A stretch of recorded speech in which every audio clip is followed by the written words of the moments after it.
Bismillahirrahmanirrahim. Assalamualaikum warahmatullahi wabarakatuh.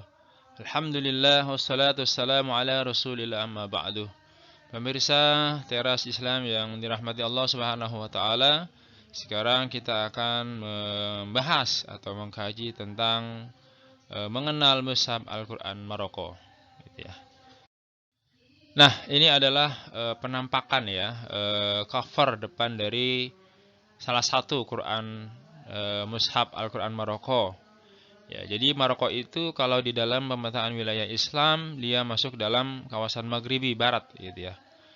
Nah, negara lainnya yang masuk dalam kawasan Maghribi diantaranya adalah Aljazair, Tunisia, dan Libya. Nah, di bagian lainnya ada wilayah Masyriki, Islam Masyriki Timur, seperti Saudi, Mesir, Malaysia, dan Indonesia sendiri. Nah, ini adalah apa ya? Kalau di dalam mushaf Indonesia itu ada tanda tasih. Nah, ini adalah semacam tanda tasih pada Al-Qur'an Maroko. Nah, keterangan tentang tanda tasih pada mushaf ini ditulis dengan keterangan di atasnya itu ada Al-Mamlakah Al-Maghribiyah, ya, yang berarti kerajaan Maroko. Nah, kemudian di bagian bawah itu yang hitam-hitam ada stempel yang dibawahi langsung oleh Amirul Mukminin, pimpinan kerajaan Maroko. Nah, ini yang menarik. Apa yang membedakan mushaf ini ya, mushaf Maroko dengan mushaf lainnya? Nah, perbedaan mencolok antara mushaf Maroko dengan mushaf lainnya adalah pada penulisan huruf hijaiyah Arab, gitu ya. Ah, sebagai contoh bisa kita lihat pada penulisan Quran Karim nih ya. Di atas nih ya, Quran Karim. Nah, Qaf di situ ditulis ditandai dengan titik satu di atas, gitu ya.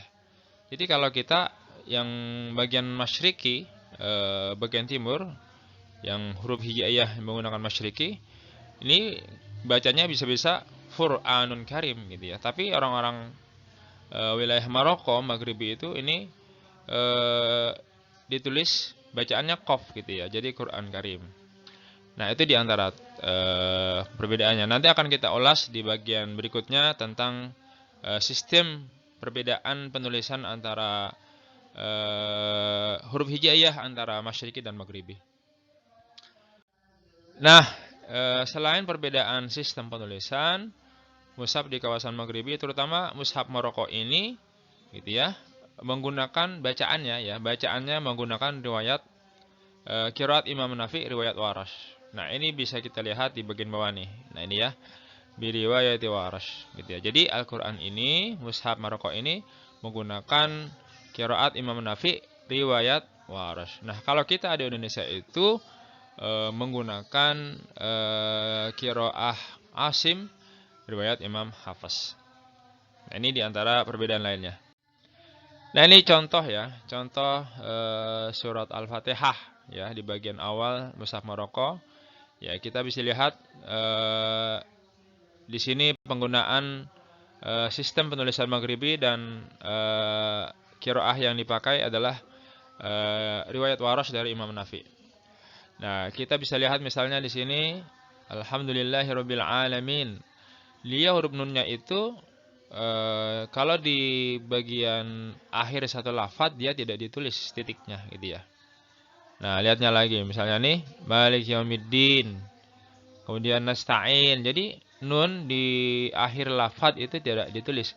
Beda kalau di awal atau di tengah dia ditulis tuh nasta'in, gitu ya. Nah, ini di antara beberapa perbedaan sistem penulisan huruf hijaiyah yang diterapkan pada mushaf Maroko atau mushaf di kawasan Maghribi, gitu ya, Islam bagian barat. Nah, ini contoh lainnya di awal surat Al-Baqarah ayat 1 sampai 4, gitu ya.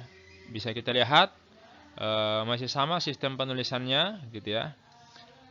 Dan karena menggunakan riwayat Warash dari Imam Nafi, maka di sini kita bisa lihat nih alladzina yu'minuna, di atas waw tidak ada hamzah karena memang Warash itu ketika lafaz yu'minuna dibaca dengan yuminuna dan seterusnya.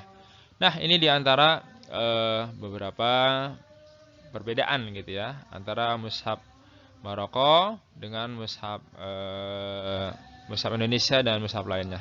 Ya, semoga bermanfaat. Assalamualaikum warahmatullahi wabarakatuh.